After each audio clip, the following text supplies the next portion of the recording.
చాలా మంది అట్లున్నారా? మీరు సమృద్ధిగా ఉన్నారా? ఎట్లున్నారు చెప్పండి. సదస్సు చెప్పమ్మా. సమృద్ధిగా ఉన్నావా, కొరతగా ఉన్నావా? ఆమేన్, హల్లెలూయా చెప్పండి. మీకు అర్థం అయినా కాకపోయినా మనం ఆల్రెడీ సమృద్ధిలో ఉన్నాం. హల్లెలూయా. అంటే ఏందయ్య గారు యాడ సమృద్ధి మీరు రుచి చూడ, అది కాదు అర్థం. ఇంట్లో గిన్నెలు ఖాళీ ఉండవచ్చు, మీ పాకెట్లు ఖాళీ ఉండవచ్చు, బ్యాంక్ బ్యాలెన్స్ 0 ఉండవచ్చు. అది కాదు సమృద్ధి అంటే. సమృద్ధి అంటే దేవుని కుమారుని ఒక వ్యక్తి కలిగి ఉంది. హల్లెలూయా. అట్లా సొలొమోనుకు దేవుడు సమృద్ధి ఇచ్చాడు. తర్వాత ఏమైంది చెప్పండి? సొలొమోను ఏం చేశాడు? ఆ జ్ఞానాన్ని కదా, అసలు ఆయన జ్ఞాన వాక్కులు పలుకుతుంటే అవి వెదజల్లి ఎట్లా ఎంత దేశాలు పాకిపోయిందంటే, ఒక దేశపు రాణి విన్నాకప్పా నేను పోయి చూడాలి అసలు ఏంది మాటలు ఏంది అని ఆమె అదే పనిగా పనిగట్టుకొని శివా దేశం నుండి ఒట్టి చేతులు రాలే, కొన్ని మనుగుల బంగారు, గంధపు చెక్కలు, సువర్ణము, అన్ని రకరకాల వస్తువులు తీసుకొచ్చి రాజుగారిని దర్శించి, అబ్బా ఏం రాజా మీరు ఎటువంటి జ్ఞానం అండి మీరబ్బా. ఆమె అన్నది, నాకు చెప్పింది నేను విన్నాక అసలు అదే అనుకున్నా, అసలు తీర వచ్చి చూస్తే అసలు అది చాలా తక్కువ. నేను కండ్లారా చెవులారా విన్నాక నా మనసు తృప్తిగా ఉంది రాజుగారు అని సొలొమోను బహుగా అభినందించింది. నాకు నచ్చిన ఒక మాట ఒకటి ఉంది, ఆరాధనకు ఒక మాట. ఆవిడేమన్నదంటే వెళ్తూ, రాజా నీ సముఖములో ఉండి నీ మాటలు వినేవారు ఎంత భాగ్యవంతులు. హల్లెలూయా. అంటే ఆవిడ మనసులో ఏమని తెలుసా? నాకు కూడా ఒక చోటు ఉంటే నేను కూడా కూర్చొని ఉంటే ఎంత మంచిది. హల్లెలూయా. కానీ మనకు సొలొమోను కంటే గొప్పవాడు ఉన్నాడు. హల్లెలూయా. ఆయన పేరు యేసుక్రీస్తు. సొలొమోను కన్నా శ్రేష్ఠుడు, ఆధారం, అన్ని జ్ఞానములకు ఆధారుడైనటువంటి మన ప్రభు అయిన యేసు. హల్లెలూయా. సరే, తర్వాత కాలంలో మనం చూస్తాం సొలొమోను ఏమయ్యాడని చెప్తుందంటే, మొదటి రాజులు 11లో ఇంటికి వెళ్ళారు. ఇక్కడ దియక్కడ ఏమయ్యాడంటే, దేవుని దృష్టికి హేయమైన పనులు చేశాడు. అసహ్యమైన రోత పుట్టించేటువంటి అసహ్యమైనటువంటి హేయ విగ్రహాలు, 700 మంది భార్యలను, చుట్టుపక్కల ఎంతమంది రాజులు ఉన్నారో ఆ రాజుల కుమార్తెలందరినీ తెచ్చి పెట్టుకొని పెళ్లి చేసుకున్నాడు. 300 మంది ఉపపత్నులను పెళ్లి చేసుకున్నాడు. But God was watching. నా పాయింట్ ఏంటంటే, దేవుడు ఇట్లా చూస్తా ఉన్నాడు. చూడండి, దేవుడికి ఇవ్వడం తప్ప దేవుడికి తీసుకోవడం అనేది, అంటే నా అనుభవంలో పరిశుద్ధ గ్రంథంలో నేను చూసినప్పుడు ఆ మాటకు wస్తే, ఈవెన్ లూసిఫర్ అనే ఒక కెరూబు దేవుని సన్నిధిలో, దేవుని సముఖములో ఉండి దేవుణ్ణి ఆరాధిస్తూ ఉండేటువంటి లూసిఫర్కు దేవుడు మహాశక్తిని, జ్ఞానమును, సౌందర్యమును ఎన్నెన్నో ఇచ్చాడు. ఇస్తే ఆ లూసిఫర్ కూడా మనస్సును గర్వించి దేవునికి వ్యతిరేకంగా పాపం చేసింది. దేవుడు దాన్ని తోసిపడేశాడు. దేవుడు తోసిపడేస్తూ దేవుడు ఇచ్చిన ఆ అన్నిటినీ లాగేసుకుంటే బాగుండేది. కానీ దేవుడు ఎందుకో ఏం చేసిండు? ఉండనిచ్చిండు. అట్లా ఉండనిచ్చిన కారణం చేతనే వాడు బహు కుయుక్తి గలవాడై ఆదాము అవ్వలను మోసం చేశాడు. ఈ రోజు కూడా మోసము అనేటువంటి ఒక బలమైన ఆయుధం చేత లోకాన్ని మోసం చేస్తా ఉన్నాడు. వాని శక్తి చాలా భయంకరమైంది. యోబు గ్రంథం 1వ అధ్యాయం మీరు ఇంటికి వెళ్ళి చదివితే ఏంటే వాడి శక్తి అంటే, వాడు ఆకాశం నుండి అగ్ని కురిపించి ఆ మందలను కాల్చేశాడు. సాటానిక్ పవర్ చాలా భయంకరం. ఎక్కడిది వాడికి అంటే, మన పరలోకపు తండ్రి అయిన దేవుడిచ్చిందే. అది దేవుని సముఖములో దూతగా, ఒక కెరూబుగా, కాలుచున్న రగులుచున్నటువంటి దూతగా ఉన్నప్పుడు దేవుడు దాన్ని సృష్టించి, నా సింహాసనమును నువ్వు కాయిలా కావాలి, అని చెప్పి అన్ని శక్తులు అన్ని ఇచ్చాడు. దేవుని తెలియదా తర్వాత ఇది గర్విస్తుంది, వీడు గర్విస్తాడు, ఇతడు ఇదైపోతాడు, తర్వాత నాశనానికి ఎసరు పెడతాడు. దేవునికి తెలవదా ఇవన్నీ? అన్నీ తెలుసు. అసలు అందుకే అర్థం కాదు. That is why we cannot explain. అసలు దేవుని జ్ఞానము మరి ఇంత తెలిసి కూడా ఏంటంటే నాకు ఒకటి అంటే ఒక ఆలోచన ఎప్పుడు ఒక అన్వేషణ చేస్తూ ఉంటాను. ఆ అన్వేషణలో ఏమర్థమైంది, చాలా చోట్ల దేవుడు అన్యాయం చేయుట అసంభవము యోబు గ్రంథంలో ఉంది. దేవుడు తప్పిదములు చేసేవాడు కాదు. దేవుడు తన కృపాబలముల విషయంలో, పిలుపు విషయంలో పశ్చాత్తాప పడాడు. అంటే అర్థం ఏంటంటే, అయ్యో దీన్ని ఎందుకు చేశానా, వీడిని ఎందుకు పిలిచానా, వీడికి ఎందుకు ఇచ్చానా అని అనేటువంటి వాడు కాడు. హల్లెలూయా చెప్పండి సార్. ఎంత మంచి మనసు అండి. మనం చేస్తామట్లా. ఒకవేళ మనం కూడా భవిష్యత్ జ్ఞానం ఉందనుకో, రేపు ఎల్లుండి ఇది 26 కదా, 26 కాదు 2090 వరకు ఏం జరగబోతుందో, మనుషులు ఎట్లాంటి వాళ్ళు అన్నీ మనకు తెలుసు అనుకో. నీకు అంత జ్ఞానం ఉంది. ఎంతవరకు జ్ఞానం ఉంది? అల్లో పలకండి కేతురా. 2090 వరకు కూడా అంటే ఎంత సంధ్యారాణి? ఇది 26 అంటే 90 అంటే ఎంత? ఓయమో, అన్ని సంవత్సరాల జ్ఞానం నీకు ఆల్రెడీ తెలుసు. తర్వాత నీకు ఇంకా ఏం తెలుసు అంటే ఎవరెవరు ఎట్లా ఏం చేస్తారో కూడా తెలుసు అనుకో. వాస్తవానికి నీవు అంతములో చూస్తే ఈ ప్రజలందరూ కూడా నీకు శత్రువులుగా మారబోతున్నారని నీకు తెలుసు అనుకో. తెలిస్తే మీరేం చేస్తారా? ప్రేమిస్తారా? మీ దగ్గర పెట్టుకుంటారా? చెప్పండి. ఎవడు కూడా పామును ఇంట్లో పోషించి పెంచుకోడు. ఎందుకు? ఏం చేస్తుంది? అది వేసేస్తుంది నీకే కాటు. అమ్మో వీడు పామున అంటాడు, వీడు నక్కల అంటాడు, అబ్బో ఈ స్వభావం ఇలా ఉందా, వద్దు. అది అర్థం కాని విషయం.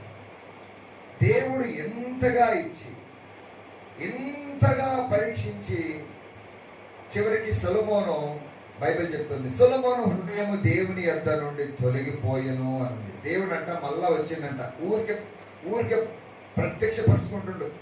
ఓ సొలొమోనా, ఏంద్రనాయన ఈ కెమోషి దేవతలు ఎందుకు, ఈ పనికమాలిన దేవత వదిలేసి నన్ను ప్రేమించు అంటే బైబిల్ చెప్తుంది అతని భార్యలు సొలొమోను హృదయమును దేవుని యొద్ద నుండి తిప్పేశారు. మరి దేవుడు అంత జ్ఞానం ఎందుకు ఇచ్చిండు? భూప్రపంచంలో ఈ రోజు కూడా చాలా మంది స్కూల్లో చిన్నప్పుడు అంతే కదా, హై స్కూల్లో, ఎలిమెంటరీ స్కూల్లో సొలొమోన్ గురించి ఒక లెసనే ఉంది, ఉందా లేదా? సొలొమోన్ గురించి తెలియనోడు ఎవడు లేడు. దేవుడు అన్నాడు, నీలాంటి జ్ఞాని రాడు, ఇక పుట్టడు అన్నాడు. అబ్బా. రెండవది, life is a trust. Life, జీవితం అంటే అర్థం ఏంటంటే గృహ నిర్వాహకత్వం. మొదటిది పరీక్ష. మొదటిది ఏం చెప్పండి? పరీక్ష. మనం చదివిన దాంట్లోకి వస్తాం. దానికి ఉపోద్ఘాతంగా ఈ మాటలు మీకు చెప్పాలి.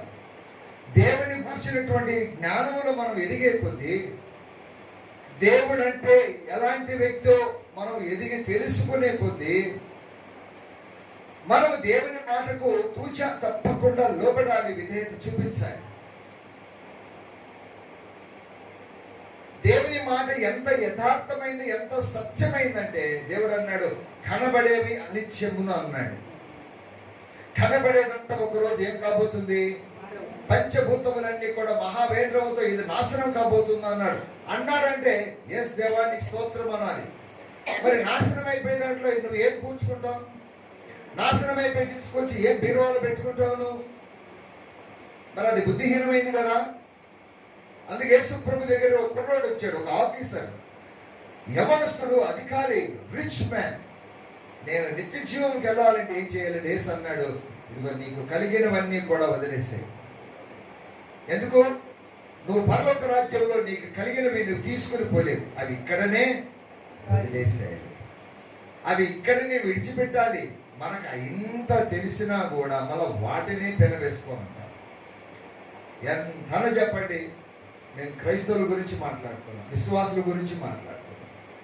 దేవుడు ఒక అమూల్యమైన సత్యాన్ని మనకు బయలుపరిచినప్పుడు మనం ఎప్పుడైతే లోపడతామో, ఆ మాటకి ఎంత విధేయత మనం చూపిస్తామో, దేవుడు మనలను అంతగా ఆశీర్వదించి ఇంకా సమృద్ధిలోనికి నడిపిస్తాడు. హల్లెలూయా. చూడండి, సొలొమోను అంతా వృధా చేసేసాడు, పాడు చేసేసాడు.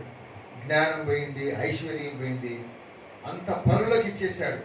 శత్రువులు వచ్చేసారు, అతన్ని నాశనం చేసేసారు. సింహాసనం పోయింది, ఆలయము పోయింది, బంగారం అన్ని పోగొట్టుకున్నాడు. కుమారులు భ్రష్టు పెట్టారు, దుర్మార్గులుగా మారిపోయారు. దేవుడు ఇలా చూస్తూ ఉన్నాడు, అయ్యో నేను ఇంతగా ప్రేమించి నేను ఇంత ఇచ్చానే. కాబట్టి మన జీవితంలో ఒకటి నేర్చుకుందాం. దేవుడు ఏదైనా నాకు ఇచ్చాడు అంటే, దేవుడి నుంచి నేను ఏదైనా పొందుకున్నాను అంటే కేవలం దేవుని యొక్క ప్రేమను బట్టి మినహాయించి రెండోది ఏమి, రెండవది లైఫ్ ఈజ్ ఎ ట్రస్ట్. ఒక దినమున మనం దేవునికి లెక్క చెప్పాలి. మూడవది లైఫ్ ఈజ్ ఎ టెంపరరీ. జీవితం అనేది తాత్కాలికమే. మనము ఆ వెలుగులో ఈ భూమి మీద జీవించాలి. జీవితం ఏంటి చెప్పండి? మూడవదిగా ఏంటి చెప్పండి? తాత్కాలికమైంది. పలకండి అందరూ. సో మొదటిది జీవితము ఒక పరీక్ష. పలకాలి. రెండవది జీవితము ఒక గృహ నిర్వాహకత్వము. జీవితము తాత్కాలికమైంది. బైబిల్ మనం మొత్తం కలిపితే ఈ మూడు ముక్కలు మనకు అర్థమవుతాయి. కాబట్టి ఆ వెలుగులో మనం జీవించాలి. అప్పుడు కరెక్ట్గా యేసు ప్రభు ఏవేవైతే చెప్పాడో అన్ని టాలీ అయిపోయినాయి. అప్పుడు నాకు అర్థమైపోయింది, కరెక్ట్. యవనస్తుడు వస్తే అరే నువ్వు ఇంకెంత సంపాదించుకోవాలా, ఉన్నది ఓడేసుకోమన్నా తీసేయమన్నాడు. శిష్యులు అన్నాడు, మీరు అందరూ వదిలిపెట్టండి, తండ్రిని తల్లిని అమ్మను నాన్నను అక్క చెల్లెందరిని వాళ్ళని విడిచిపెట్టండి, వాడు నాకు పాత్రుడు. చూసారండి, నీ కలిగిన మెటీరియల్ కాదు, ఈవెన్ మెన్ను కూడా వదిలేయమన్నాడు, మనుషులను కూడా విడిచిపెట్టమన్నాడు. అంటే దేవుణ్ణి అంతగా హత్తుకోవాలి. ఏ కారణము? ఒకరోజు ఈ లోకాన్ని మనం వదిలిపెట్టినప్పుడు అసలు ముందు నీ దేహమే నీతో రాదు. నీ దేహమే మట్టి దేహము. దీన్ని తీసుకుపోయి ఆడ బొందలు పెట్టాల్సిందే, ఎందుకు పనికిరానటువంటిది. అందుకే ఇది ఒక గుడారము. అందరు చెప్పండి, నా దేహము ఒక గుడారం. నేను లేదా నువ్వు అనబడే వ్యక్తివి ఈ గుడారంలో తాత్కాలికంగా ఉన్నా. కాబట్టి ఈ గుడారాన్ని మనం మోసుకుంటూ వెళ్తున్నాం. సో మనం గొప్ప చేయాల్సింది ఈ గుడారమును కాదు, నీలో ఉన్న వ్యక్తిత్వాన్ని గొప్ప చేసుకోవాలి. ఈ గుడారాన్ని బరువుగా చేసుకోవద్దు. ఈ గుడారాన్ని బరువు చేసుకుంటే ఏమైపోతుందంటే అసలు నువ్వు నడవడానికి ఇబ్బంది అయిపోతుంది. అలా కాదు, దీన్ని కాదు. ఇది నీవు అనబడే వ్యక్తివి ఉండడానికి దేవుడు ఇచ్చినటువంటి ఒక టెంపరరీ హౌస్. ఇది రెంటెడ్ హౌస్. ఏంటిది? ఇది అద్దె ఇల్లు. ఏది? నీ దేహము దేవుని వల్ల నీకు ఇవ్వబడింది. ఈ భూమి మీద కొంచెం కాలం ఉంటావు. మనకంటే మన ముందుగా ఉన్నవారు, మన తండ్రులు, మన తాతలు, ముత్తాతలు, వాళ్ళందరూ కూడా ఏమైపోయారు చెప్పండి? వాళ్ళు దేవుడు వాళ్ళకి ఇచ్చిన దేహంలో కొంతకాలం జీవించారు. తర్వాత ఏమైపోయారు? వాళ్ళు వెళ్ళిపోగానే వాళ్ళ దేహాన్ని ఏం చేసాం, పోయి ఆడ మొదలు పెట్టేసాం, అయిపోయింది. కాబట్టి ఆ వెలుగులో మనం జీవించాలి. నేను ఇక్కడ టెంపరరీ. అందుకే పేతురు భక్తుడు కూడా ఏం చెప్పాడు? 2వ అధ్యాయం 11వ వచనం, మనము యాత్రికులము, మనము పరదేశి. హల్లెలూయా. సరే, ఇప్పుడు ముఖ్యమైన పాయింట్కి వస్తున్నాం. పౌలు తన మిషనరీ యాత్రలో ప్రయాణం చేస్తూ సంఘాలు కట్టుకుంటూ ఆయా దేశాలు, ఆయా ప్రదేశాలు, ప్రాంతాలు సందర్శిస్తూ వెళ్తున్నప్పుడు ఒక ప్రదేశానికి వెళ్ళవలసి వచ్చింది. తన తన చేతి కింద ఉన్నటువంటి యవనస్తులను, అందులో తిమోతి, శీల, తీతుకు ఇట్లా కొంతమంది ఉన్నారు. ఆయన హత్తుకొని ఉన్నారు, వీళ్ళు ఆయన అంటి పెట్టుకొని ఉన్నారు. వీళ్ళను తన వెంట తీసుకువెళ్తూ వారికి పరిచర్యలో తరబీదిస్తూ దేవుని జ్ఞానం ఏంటి, దేవుని వాక్కులు ఎలా ఉంటాయి, ఏ పరిస్థితుల్లో ఎలా జీవించాలి, ఎలాగా నడవాలి, దేవుని ఆత్మ చేత మనం ఎలా నడిపించబడాలి, ఈ విషయాలన్నీ నేర్పిస్తున్నాడు. అది ప్రక్రియ మనం చదివింది. సరే, ఒక చోటుకి ఏమైందంటే, ఇదిగో నేను అక్కడికి వెళ్తున్నాను, నువ్వు త్వరగా వచ్చేసి అని ఈ తీతు అనేటువంటి వ్యక్తికి చెప్పాడు. చిన్న చిన్న మాట అక్కడ రాయబడింది చూడండి. ఏమైందట? కొరింథీయులకు 2వ పత్రిక 2వ అధ్యాయము 12వ వచనము. క్రీస్తు సువార్త ప్రకటించుటకు నేను త్రోస్ అని ఉంటుంది ఇంగ్లీష్ లో. త్రోయకు వచ్చాడంట. వచ్చినప్పుడు అంటే అర్థం ఏంటి? కింద ఫుట్ నోట్ లో ఉంటుంది, ద్వారము తెరవబడింది. సువార్త ప్రకటించుటకు పౌలు అంటున్నాడు, నాకు మంచి సమయము అంటే అర్థం ఏంటంటే ద్వారము తెరవబడింది. అంటే అర్థం ఏంటి? సువార్తకు అనుకూలమైనటువంటి పరిస్థితులు, వనరులు అక్కడ దేవుడు కల్పించాడు. హల్లెలూయా.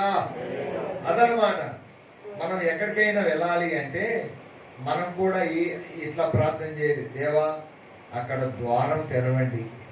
దేవుడు తెరవకపోతే నీతోటి నాతోటి కాలిపోయి. So God has to open the doors. దేవుడు ఒకసారి తలుపు తీశాడంటే దాన్ని ఎవడు ముయ్యలేడు. ఈ సత్యాన్ని మనము ఫిలడెల్ఫియాలో ఉన్నటువంటి సంఘమునకు యేసు ప్రభు ఇచ్చినటువంటి హెచ్చరిక. ఇదిగో నీ ఎదుట నేను తలుపు తీసి ఉంచాను, ఎవడు దాన్ని వేయనేరడు.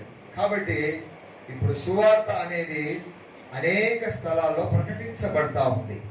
అది ఎట్లా సాధ్యమవుతుంది? దేవుడు ద్వారము తెరవాలి. ద్వారము తెరుచుట అంటే అర్థం ఏంటి?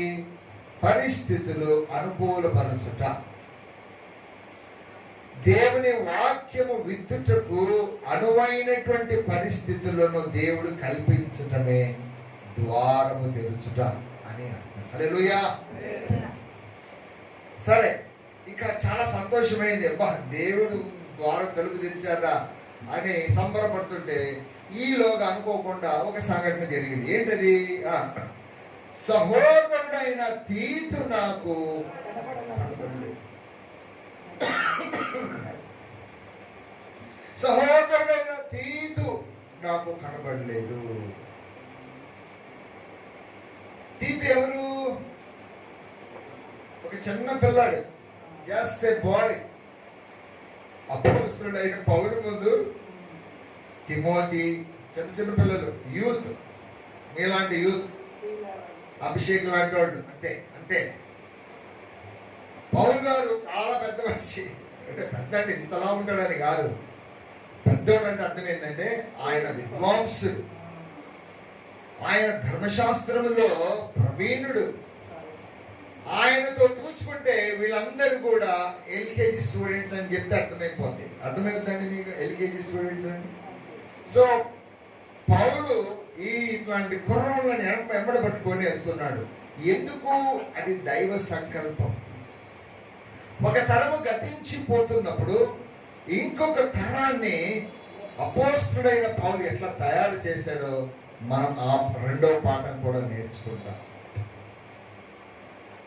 పౌలు ఇట్లా అనలే, బచ్చగాడే పోరా అని అనలేదు, తృణీకరించలే. తిమోతికి అంటాడు, నీ యవ్వనమును బట్టి ఎవరు కూడా నిన్ను తృణీకరించకుండా చూచుకో. ఒక హెచ్చరిక ఉంది. జనరల్ గా చూడండి, ఇక్కడ వయస్సుతో నిమిత్తం లేదు. దేవుడు కొందరిని ఇచ్చాడు అంటే ఈయనకు అర్థమైపోయింది, ఆహా ఓకే, ఇక నన్ను వెంబడించే వీళ్ళే ఈ సువార్తను మోసుకుంటూ వెళ్తారు. నేను వీళ్ళకి ఏం చేయాలి? దేవుడు నాకు అప్పగించిందంతా కూడా నేను వీళ్లకు హ్యాండ్ ఓవర్ చేయాలి.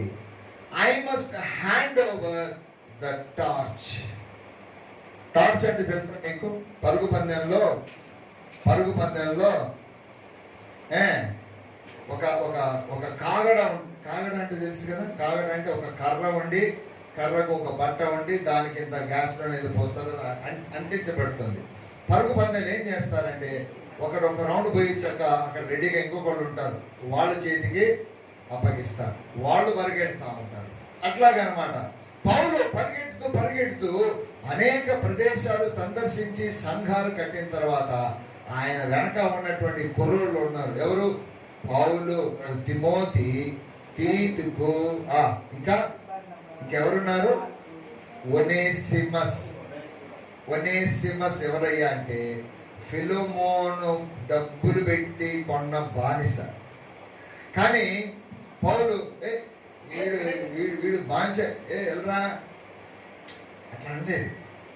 బా ఎంత గొప్ప అండి! ఎందుకయ్యా అంటే పౌలు దైవ ప్రేమ చేత నింపబడిన వాడు, దేవుని ప్రేమ చేత నిండుగా నింపబడిన వాడు. అందుకే ఆ చిన్న కుర్రోడు అవ్వచ్చు, ఆయనకు అర్థమైపోయింది ఈ యమనస్తులే రేపు పరుగు పందెములో ఈ స్వాస్యాన్ని ముందుకు తీసుకెళ్ళాలి. హల్లెలూయా! అట్లా స్థితిలో ఉండవలసినటువంటి అక్కడ పరిస్థితి తీతుకు ఎప్పుడైతే అతడు కనబడలేదో ఏమన్నాడు? 13వ వచనం, నా మనస్సులో నెమ్మది లేక వారి యొక్క సెలవు తీసుకొని మాసిదోనియాకు నేను వెళ్ళిపోయాను. What must be the reason? బాగా వినండి. ఇక్కడ ఏమైంది? ఆఫ్టర్ ఆల్ తీతుకు వాళ్ళు లేకపోతే ఏమైందిలే, నేను ముందుకి ఇక్కడికి ద్వారం తెరవబడినప్పుడు స్వాత ప్రకటించుకొని నేను పని చేసుకొని వెళ్ళాలి. నాకు తెలీదు ఏమి ఇంపార్టెంట్ కమిట్మెంట్ ఉందో తీతుతో. తీతు అని తెలుగులో అంటాం, ఇంగ్లీష్లో టైటస్ అంటారు. ఈ టైటస్ అనేటువంటి కుర్రోడితో అపోస్తలుడైన పౌలుకు క్రీస్తు సువార్తకు సంబంధించి ఎటువంటి సంబంధ బాంధవ్యములు ప్రమాణములు కలిగి ఉన్నాడో ఇక్కడ వ్రాయబడలేదు. కానీ ఒకటి మాత్రం వ్రాయబడింది, వాడు రానందుకు ఈయన మైండ్ అంతా డిస్టర్బ్ అయిపోయి ఇంకా సెలవు తీసుకొని, సారీ అండి నాకు ఇక్కడ ఉండడానికి వీలు లేదని ఏదో మాట చెప్పేసి సెలవు తీసుకొని ఓకే బాబాయ్ టాటా అని చెప్పేసి వెళ్ళిపోయాడు. కానీ అంతటితో చాప్టర్ అయిపోలేదు. ఇప్పుడు అసలైన మాట, నెక్స్ట్ వర్డ్స్. మా ద్వారా ప్రతి స్థలమందును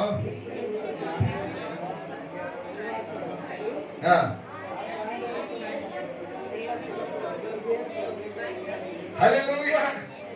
ఈ మాట ఎందుకు రాయబడిందో తెలుసా? 12-13 వచనాల్లో సైతాను గెలిచినట్టుంది, పౌలు ఓడిపోయినట్టుంది. లోతుగా ఆలోచన చేస్తే సాతాను అనుకున్నాడు, చూసావా నా ఎత్తు నేను సాధించా, వాడిని రానికుండా చేశాను నీ దగ్గరికి, సువార్త ప్రకటించి. ఏమంటున్నాడో నాకు తెలియదు. వెంటనే పౌలు అన్నాడు, మా ద్వారా ప్రతి స్థలమందు క్రీస్తును గూర్చిన జ్ఞానం యొక్క సువాసనను ప్రకటిస్తూ మమ్మల్ని ఎల్లప్పుడూ విజయోత్సవంతో ఊరేగించుచున్న ఆ పరలోకమందున్న దేవునికి స్తోత్రం అన్నాడు. హల్లెలూయా. అదండి. అంటే వెంటనే దేవుడు మళ్ళా పౌలును బలపరిచి ఏం చేశాడంటే ఒక ఊరేగించాడు. సాతాను అనుకున్నాడు వాడు అతిశయపడేలోగానే అతిశయానికి అవకాశం లేకుండా వెంటనే దేవుడు ఆ పరిస్థితిని ఏం చేశాడు చెప్పండి? ఒక విజయోత్సవంగా మార్చాడు. హల్లెలూయా చెప్పండి ఒకసారి. ఇక్కడ కూర్చున్నటువంటి ప్రియ దేవుని బిడ్డలారా, ఇటువంటి పరిస్థితులు మనకు వస్తాయి. చాలాసార్లు మనం అనుకుంటాం ఏదేదో దేవుడు ఒక వాగ్దానం ఇచ్చాడో, లేదా ఫలాన్ని అన్నాడో, ఫలాన్ని ఇచ్చాడో, మనం లెక్కలు వేసుకోవడం మొదలు పెట్టేస్తాం. అబ్బా అట్లా అవుతుంది, అట్లయితే ఇట్లా అవుతుంది, ఇట్లయితే అట్లా చేస్తాం, అబ్బా ఇంకా అయిపోయిందిలే అని అనుకుంటాం. వాడు వచ్చి నీళ్లు పోసిపోతున్నాడు. నీ అంతా కూడా సల్లారిపోయి చేస్తాడు. నీ ఆత్మను ఆర్పే పరిస్థితి కనిపిస్తుంది. నెవర్, ఎప్పుడు డిస్కరేజ్ కాకూడదు. ఈరోజు ప్రభు మనకు అదే నేర్పిస్తుంది. ఈ కొత్త సంవత్సరంలో పరిస్థితులు మనలను ప్రభావితం చేయకూడదు.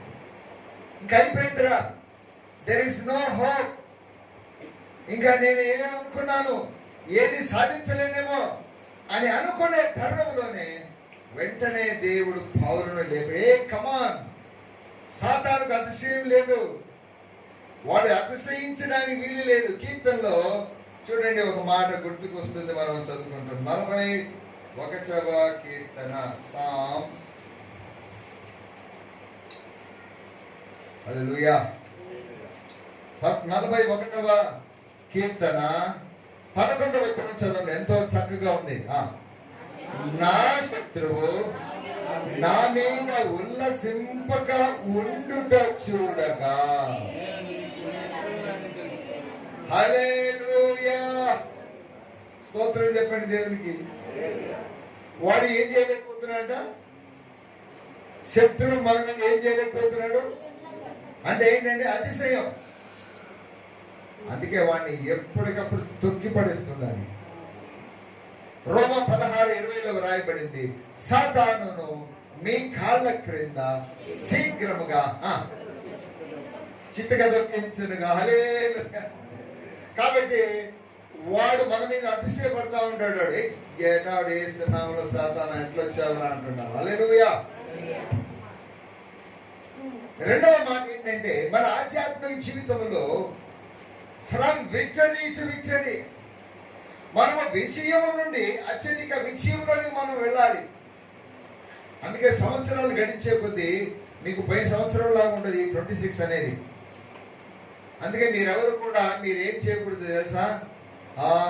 మంచిగా పూలపాటలాగా ఉంటుంది, రెడ్ కార్పెట్ వేస్తారు నేను పోగానే, అట్లా అనుకోబాకండి.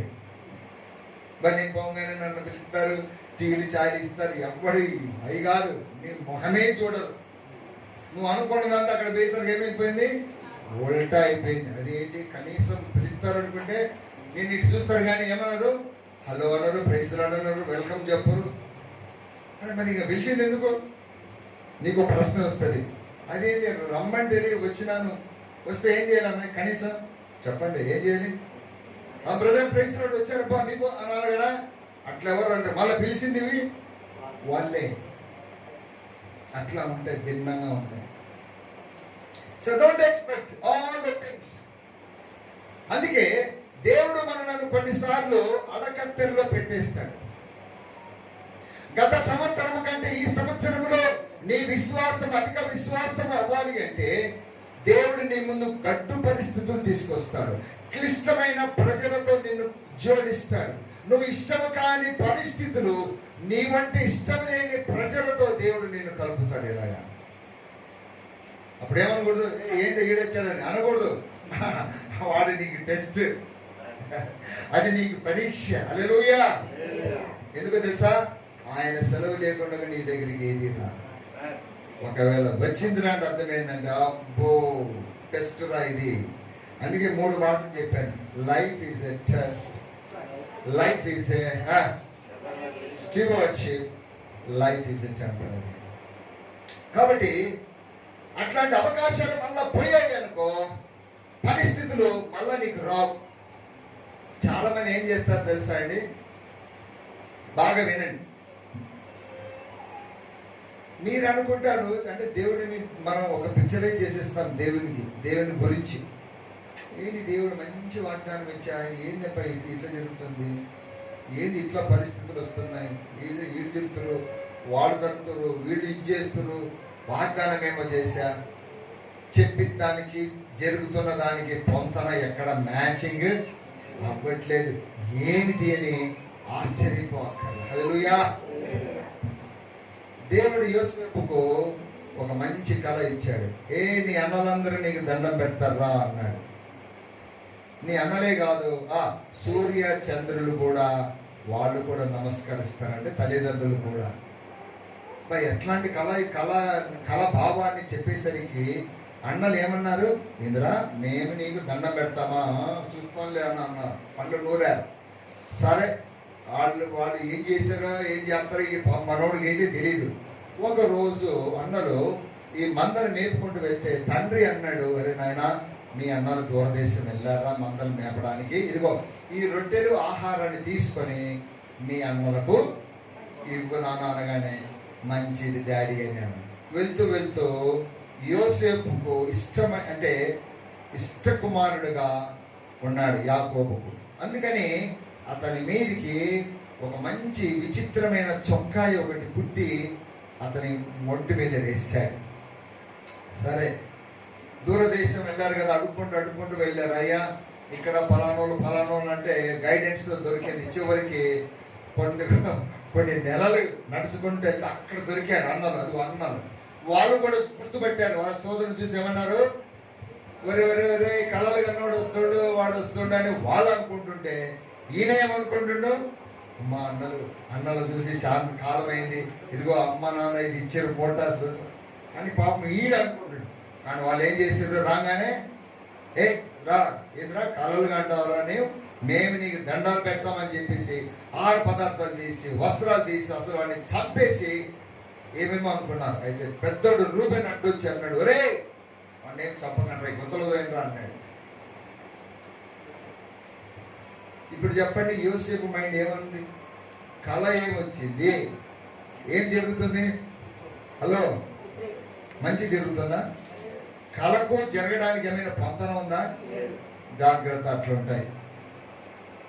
అట్లాగే ఉంటాయి. సరే, వాడిని చంపుదాం అనుకోండి, పెద్దోడు చంపలేకుండా సరికి, అరే ఓ పని చేద్దారా, అక్కడ అల్లంత దూరంలో ఇష్మాయిలీలు పోతున్నారు, వాళ్ళకి అమ్మేస్తే పీడపోద్ది అని అనుకొని ఇన్ని పైసలు కూడా వస్తాయి మనకి అనుకొని వీళ్ళు ఏం చేశారు, అవి చెప్పకుండా వీడిని గుత్తలో నుండి పైకి తీస్తున్నప్పుడు ఏమనుకోవచ్చు, అన్నలకు నా మీదంతా ప్రేమ కలిగింది, అన్నలతో పాటు నేను ఎక్కడికి వెళ్తా, మా నాన్నని చూస్తా, అమ్మని చూస్తా అని అనుకున్నాడు. కానీ ఇంకింత దుర్భరమైన పరిస్థితి వచ్చింది. ఏంటయ్యా అంటే, ఇంకా దూర దేశాలకి యోసేపు అమ్మబడ్డాడు, తరమబడ్డాడు. ఏంటండి, అట్లా ఉంటాయి. జాగ్రత్త. మన జీవితంలో దేవుడు మీకు ఒక వాగ్దానం ఇచ్చాడంటే ఆ వాగ్దానాన్ని నెరవేర్పు ఎలా జరుగుతుందంటే నీ ఊహల్లో కూడా ఉండదు, నీవు కనీసం అంచనా వేయదు. You cannot even imagine. దేవుని మార్గంలో కీర్తన ఉంది, అడుగు జాడలు పట్టనటువంటిది. హల్లెలూయా. మనం ఒకటి నమ్మాలి, ఈ సంవత్సరం దేవుడు మనకి ఇచ్చినటువంటి మొదటి మాట, నీవు నడుచు మార్గం అంతటిలో నీ దేవుడైన యెహోవా నీతో. హల్లెలూయా. అదొక్కటి గుర్తుపెట్టుకోండి. అక్కడ వ్యతిరేకత జరిగిన, అవమానం జరిగిన, but God is with you. ఎందుకంటే you are holding his promise, you are holding his word. దేవుడు ఎప్పుడు ఒక వ్యక్తికి ఒక వాగ్దానం ఇచ్చాడంటే అర్థం ఏంటంటే ఆ వాగ్దానం నెరవేర్పు జరగడానికి సాక్షాత్తు ఆ దేవుడే ఆ వ్యక్తిలో ఉండి ఆ వ్యక్తి ద్వారా జరిగిస్తాడు. హల్లెలూయా. దీన్ని ఏం చెప్పానంటే divine commission is always accompanied by divine presence. పాపం మనకు తెలిసిన డెఫినేషన్ యోసేపుకు తెలియదు. దేవుడు నాతో ఉన్నాడని గ్రంథకర్త రాస్తున్నాడు. 39వ అధ్యాయం చూస్తే చెరసాల్లో వేస్తే బైబిల్ చెప్తుంది యెహోవా యోసేపుకు. అసలు సండే స్కూల్లో మన VBS సాంగ్ తెలుసా మీకు? యెహోవా యోసేపుకు తోడై ఉన్నాడు, ఎక్కడ చూచినా ఎక్కడికి వెళ్ళినా తోడై ఉన్నాడు, ఎక్కడికి పోయినా యాడ చూసినా తోడుగా ఉన్నాడు. ఇంకా మనకు బాగా వచ్చిన పాట పాడండి. దేవుడు మనకు ఎల్లప్పుడు తోడుగనున్నాడు,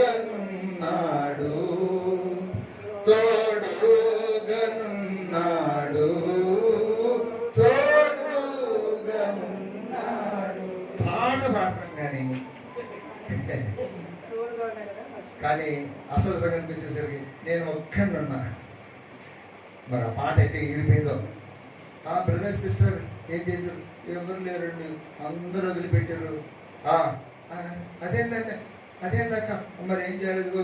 ఈడికి వచ్చినా ఈడపడ్డా నన్ను చూసేటోడు లేడు, నన్ను పలికించేటోడు లేడు, నాకు ఏమి ఇచ్చేటోడు లేడు. పలకంటే మరి అప్పుడు ఆదివారం ఏ పాట పట్టి తోడుగా ఉన్నాడు, మరి అది పాట ఎటుపోయింది? ఎందుకంటే అది పాటకే. జాగ్రత్తగా ఈ 3వ పరిశుద్ధ దినమందు దేవుడు అది మళ్ళీ ఒకసారి జ్ఞాపకం చేసుకున్నాడు. మనుషులు నిన్ను వదిలిపెట్టవచ్చు, ఈవెన్ నీ తల్లిదండ్రులు కూడా. జనరల్గా తల్లి మరవదని 49వ అధ్యాయం విషయాలు, తల్లి మరవదు కానీ ఆయన మరవచ్చు. కానీ హల్లెలూయా, అప్పుడు పౌలు ద్వారా మనం నేర్పించుకునే దేవుని గొప్ప పాఠమే. ప్రజలు వదలవచ్చు, పరిస్థితులు ప్రతికూలం అవ్వచ్చు, కానీ ఒకటి గుర్తుపెట్టుకోండి, ఆయన నిరంతరము సింహాసనం మీద ఉన్నాడు. హల్లెలూయా, ఈ మాట చెప్పాలి మీరు. God is on the throne. చెప్పండి అందరూ. దేవుడు నిరంతరం సింహాసనం మీద ఉన్నాడు. దేవుడు నిన్ను రక్షింపలేనంత స్థితిలో ఎప్పటికీ ఉండడు. అన్ని ఆయన స్వాధీనంలో ఉన్నాయి. ఈ మాట తెలిసినప్పుడు నువ్వు నిబ్బరంగా ఉండగలవు, నువ్వు ధైర్యంగా ఉండగలవు. మన ఆధ్యాత్మిక జీవితము కొంచెం ఆ దుఃఖం కొంచెం సేపు, బాధ కొంచెం తట్టుకోను, తర్వాత నీకు విజయమే విజయము కదండి. కిరీటాలు, గోల్డ్ మెడల్స్ ఒంటికి వస్తాయా? చెప్పండి, చెప్పాలి. కష్టపడు. ఏమన్నాడు? తిండి తినడు, నిద్రపోదు ఆ పిల్ల. ఏంటంటే చదవాలి కదండి. హల్లెలూయా. భూ సంబంధమైన దానికే ఆ నియమం ఉంటే ఆధ్యాత్మిక నియమానికి ఇంకెంత ఉంటుంది. కాబట్టి పోరాడుకుంటే మనకు కిరీటం ఉండదు. ఇంకొంచెం ముందుకు వెళ్దాం. చూడండి, మీకు ఇక్కడ అర్థమైంది కదా. 41వ కీర్తన 11వ వచనము, శత్రువు నా మీద ఉల్లసింపక ఉంటున్నాడు అంటే అర్థమైంది. 2వ లైన్, నేను నీకు ఇష్టడనుగా ఉన్నాను కాబట్టి. హల్లెలూయా. See the connection. అందరు చదివిన మాట చాలా బాగుంది. నా శత్రువు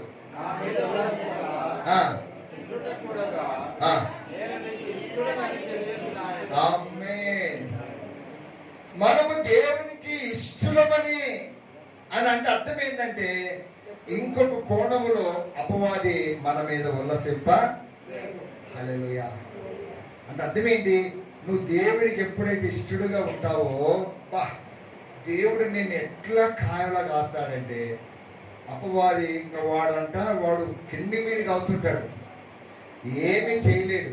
ఒక ఉదాహరణకి యోబు జీవితాన్ని, యోబు యొక్క ఆనందదాయకమైన పవిత్రమైన పరలోక జీవితాన్ని సాతాను చూసి కన్ను గుట్టింది వాడికి.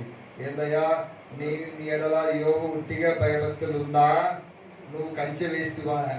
నువ్వు ఆయన్ని కాపాడుతువాయా? నువ్వు ఆయన ప్రేమిస్తువాయా? చూసారండి, అప్పవాది ఏ ఒక గొర్రెను కూడా తాగలేకపోయాడు. మనుషుల సంగతి దూరం, ఒక మేకను, ఒక జంతువును వాడు తాగలేకపోయాడు. హల్లెలూయా. ఎందుకంటే దేవుడు యోబుకే కాదు, యోబు కుటుంబానికే కాదు, యోబు కలిగిన సమస్తానికి కంచె వేశాడు. హల్లెలూయా. ఇది సత్యం అండి. మనకు పరిస్థితి అర్థమైనా కాకపోయినా ఈ 2026 3వ పరిశుద్ధ దినమందు ఈ మాట మనం నేర్చుకోవాలి. సాతాను నీ మీద విలసింపకుండా ఉన్నాడా అంటే అర్థం ఏంటంటే, నువ్వు దేవునికి ఎంతో ఇష్టరాలుగా నువ్వు ఉన్నావు. హల్లెలూయా. అలా మీరు జీవించండి, మిగతాది దేవుడు చేసుకుంటాడు ఆ పని. ఇంకొంచెం ముందుకు వెళ్దాం. కొరింథీయులకు 2వ పత్రిక 2వ అధ్యాయం. సరే, తదుపరి ఏం చెప్తాడు ఆయన? ఇంకొంచెం మాట ముందుకు వెళ్దాం. 15వ వచనము, 2 రక్షింపబడు వారి పట్లను నశించు వారి పట్లను మేము దేవునికి. ఆమేన్. చూడండి, ఇది చాలా ప్రాముఖ్యమైనటువంటి మాట. చెప్పి నేను ముగిస్తాను. ఒక యుద్ధానికి వెళ్ళినప్పుడు బాగా వినాలి, ఇది మీకు అర్థం అవ్వాలి. ఒక విశ్వాసి 2 విధాలుగా ఉంటాడంట.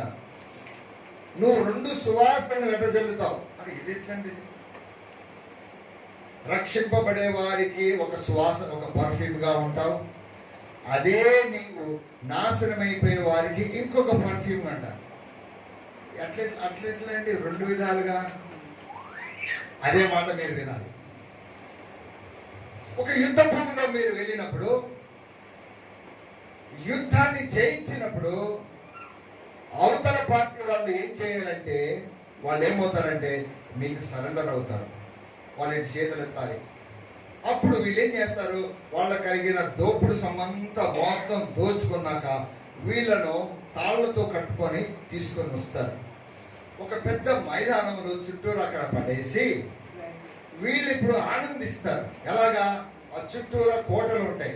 ఆ కోటల మీద విజయోత్సవం పొందిన వారు ఉంటే ఈ కింద ఎవరుంటారు? ఓడిపోయిన వాళ్ళని. అంటే జనరల్గా లెక్క ప్రకారం ఏం చేస్తారంటే వాళ్ళని ఖడ్గంతో చంపేస్తారు. అయితే ఇక్కడ చెప్పబడిన వాక్కు యొక్క నెరవేర్పు ఎట్లా ఉంటుంది? ఎలాగా? ఇప్పుడు వాళ్ళ మీదికి ఎక్కడికి పారిపోకుండా కొన్ని క్రూర జంతువులను వదులుతారు. అప్పుడు వీళ్ళు ఏం చేయాలి? వాటితో పోరాడాలి. వేటితో? ఈ సింహాలతో, ఈ జంతువులతో. సో ఇక్కడ ఉన్నటువంటి మాట ఏంటంటే ఇట్ ఈస్ ఎ సింబాలిక్. అంటే ఆ యుద్ధంలో జయించిన వ్యక్తి వీరికేమో ఇప్పుడు ఎట్లా ఉన్నాడు? ఒక మరణపు వాసనగా ఉన్నాడు. ఇప్పుడు అతనికి ఏముంది? డెత్తే, మరణం తప్ప ఇంక రెండవది లేదు. అలాగున జయించిన వారికి, విజయోత్సవంతో వచ్చే వారికి అదే వ్యక్తులు జీవార్థమైన జీవపు వాసనగా ఉన్నారు. అందుకే ఇక్కడ ఏమంటాడు చూడండి పౌలు, మేము దేవునికి క్రీస్తు సువాసన. ఇది ఏ సువాసనమా? హల్లెలూయా. అంటే అర్థం ఏంటంటే మన ఆధ్యాత్మిక జీవితంలో, అందుకనే ఇప్పుడు కొరింథీ మొదటి పత్రికలో 1వ అధ్యాయము 16-18 వచనం చదవండి. 1 Corinthians 1:18. దీని అర్థం అక్కడ ఇంకా బాగా అర్థం అవుతుంది. సిలువను గురించిన వార్త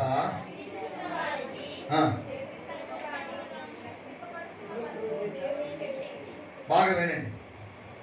ఇది అర్థం అవ్వాలంటే ముందు ఆ మాట అర్థం అవ్వాలి. అంటే ఒకే సందేశము ఒకరికేమో ఎట్లుందంట? వెర్రితనం లాగుంది. అదే సందేశము ఇంకొకరికి ఎట్లా ఉందంట? It is the power of God. Hallelujah. Wow, ఏం మాట అంటే అది దీని అర్థం. మనము దేవునికి క్రీస్తు సువాసన, మనము దేవునికి క్రీస్తు సువాసన అయి ఉన్నాము. అంటే ఒక విశ్వాసి క్రీస్తుతో పాలిభాగస్తుడై విజయములో నిలవబడిన వాడై అత్యధిక విజయంలోనికి మనము వెళ్ళాలి. హల్లెలూయా. చాలా మంది ఇంకా దేవుణ్ణి, దేవా నాకు శక్తిని, నాకు బలమి, నువ్వు పోరాడు, నువ్వు చేయమి, ఇవన్నీ ఇట్లాంటి కాదు. ఈ ప్రార్థనకు మీకు జవాబు రాదు. దాని బదులు ఇంకా ఉల్టా ఇట్లా చేయాలి. నేను వెళ్తున్నాను దేవా, మీరు నా ముందు ఉన్నారు. హల్లెలూయా. ఎందుకో ఆ కమిషన్ ఆల్రెడీ ఇవ్వబడింది. 2000 సంవత్సరాల కిందటనే ఇచ్చిండు. ఆజ్ఞ ఎప్పుడో బయలుదేరింది. ఇప్పుడు నీకు మళ్ళీ కొత్తగా ఏం బయలుదేరింది ఏం లేదు. మనం బైబిల్ చదవక, బైబిల్లో ప్రత్యక్షత పొందక మళ్ళా ఫ్రెష్గా దేవుని అడుగుతున్నాం. ఏమీ లేదు ఇప్పుడు కొత్తగా, అంతా పాతదే. అన్ని క్రీస్తులో ఉన్నాయి. దేవుడు అన్ని క్రీస్తులో ఏకము చేసి పెట్టి మనకు క్రీస్తునే ఇచ్చేసాడు. ఇప్పుడు చేదుకోవాలంతే. మనకు అది తెలవక ఇంకా దేవుడు ఏదో నాకు తక్కువ చేసిండు, ఇంకా ఏదో ఇచ్చేది ఉంది అని ఊరికే ప్రార్థనలు ఒట్టి ప్రార్థన సరిపోట్లా. అవి ఒట్టి ప్రార్థనలు అయితే వస్తలేదని చెప్పి ఏం చేస్తారు చెప్పండి? ఫాస్టింగ్ ప్రేయర్స్ పెడుతున్నారు. ఫాస్టింగ్ ప్రేయర్ కూడా దేవుడు వినకపోతే 3 రోజులు వెళ్ళలేదనుకో, దేవా నేను ఇంకా ఇప్పుడు 40 రోజులు ఉంటున్నాను చూడు అంటే ఇది దేవునికి ఒకలాంటి బెదిరింపు లాంటిది. ఇదిగో 3 రోజులు అయింది, నువ్వేమి ఇరా, ఇది ఇంకా చూడు ఇప్పుడు నేను ఎన్ని రోజులు చెప్పండి. ఆ 40 రోజులు కూడా ఏం రాలేదనుకో, మళ్ళీ ఏం చేస్తాం? నేను కొంచెం రెస్ట్ తీసుకుంటా. నేను ఈసారి నువ్వు ఎన్ని రోజులు ఉపవాసం ఉండి ఏం చేసుకున్నాండి? ఎవరి కోసం? అది ఎవరి కోసం చెప్పండి? నీవు క్రీస్తులో సర్వస్వాన్ని ఎప్పుడో పొందుకున్నావు. హల్లెలూయా. దేవుడు తన సర్వస్వమైన క్రీస్తులో తన సర్వస్వం పెట్టి ఆ క్రీస్తును మనకి ఇచ్చి ఆ క్రీస్తు సర్వస్వాన్ని మనము ఆస్వాదిస్తూ అనుభవిస్తూ ముందుకు వెళ్ళడమే క్రైస్తవ జీవితం తప్ప ఇంకా దేవుడి నుండి అడిగి పొందుకునేది ఏమీ లేదు. రోమా 8:32లో మనం ఎన్నోసార్లు చూసామండి. దేవుడు తన సొంత కుమారుని మనకు అనుగ్రహించుటకు వెనుదీయక ఆయనతో పాటు సమస్తమును ఎందుకు ఇవ్వడు అంటే అర్థమేంటి? ఇచ్చేశాడు. కొలస్సీ 3:1 క్రీస్తే సర్వమును, Christ is all and in everybody. Christ is everything. ఒకే సువార్త రక్షించబడే వారికంట దేవుని శక్తి, కానీ అదే సువార్త అవతల వ్యక్తికి ఎట్లుందంట? అది చూడండి ఎట్లుందో.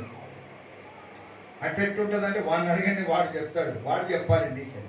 అలాగే మనం దేవునికి క్రీస్తు సువాసనగా మనం ఏం చేస్తున్నాము?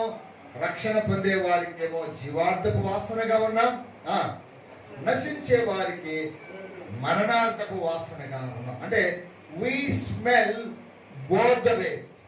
One is the smell of death and the smell of fragrance. Hallelujah. ఆ వెలుగులో మనం జీవించాలని దేవుడు కోరుతున్నాడు. హల్లెలూయా. ఎల్లప్పుడూ మనము విజయోత్సవమే. చివరిగా ఒక మాట చదవండి. 1 కొరింథీ 15:57. 1 Corinthians 15:57. అందరు చదవండి. ఆయనను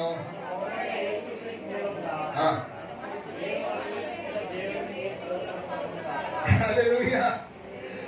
సో మన పేరులో ఒక పేరు ఏంటంటే వీఆర్ కాల్డ్ విక్టర్స్. మనము విజయులము. విశ్వాసులమే కాదు, పరిశుద్ధులమే కాదు. మన పేరేంటి చెప్పండి?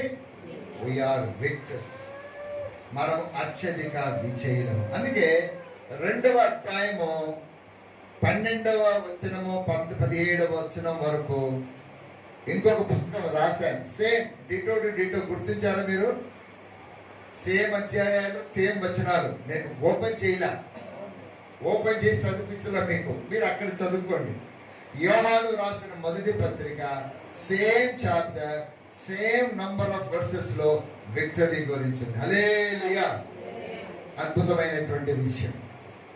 సో విక్టరీ అనేది ఏంటంటే మన స్వాస్థ్యం. విజయం అనేది ఏంటి? విజయం అనేది ఏంటంటే అది మన టైటిల్, మనకి ఇవ్వబడినటువంటి అది ఒక మెడల్. అది జీవితాంతం ఉండేటువంటిది. ఎప్పుడైతే ఈ వెలుగులో మనం జీవిస్తామో అపవాది నీ పైన ఉల్లసింపలేడు, అపవాది నీ పైన జయము పొందలేడు. చాలా మందికి ఎందుకు ఫెయిల్యూర్ ఉంటుందంటే దేవుడు యేసుక్రీస్తు ద్వారా ఇచ్చిన విజయాన్ని మనం ఇంకా సొంతం చేసుకోలేదు.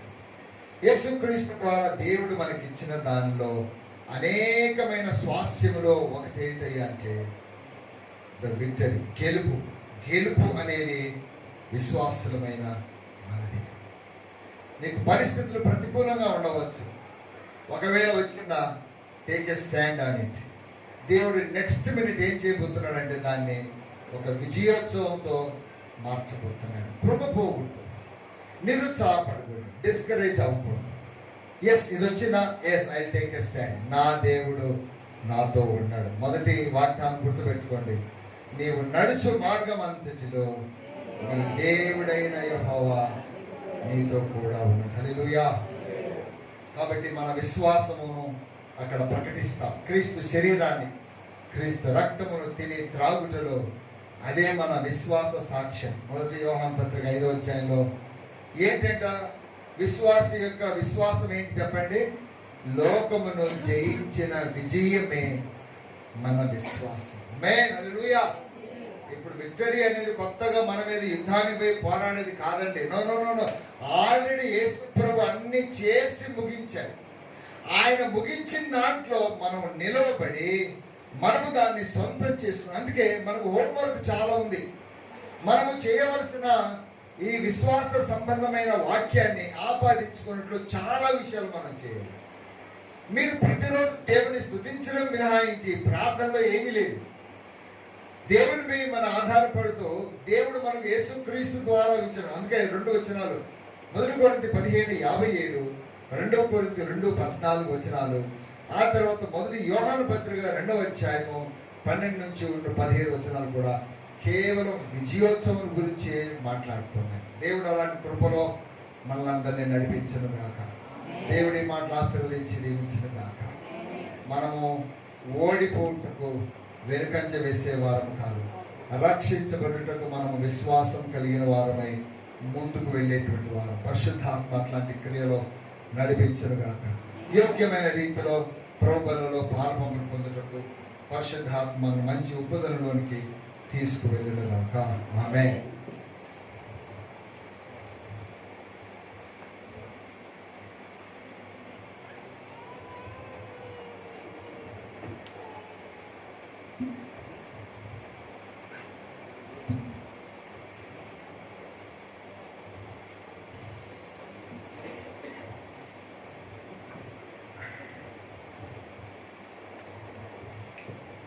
Please,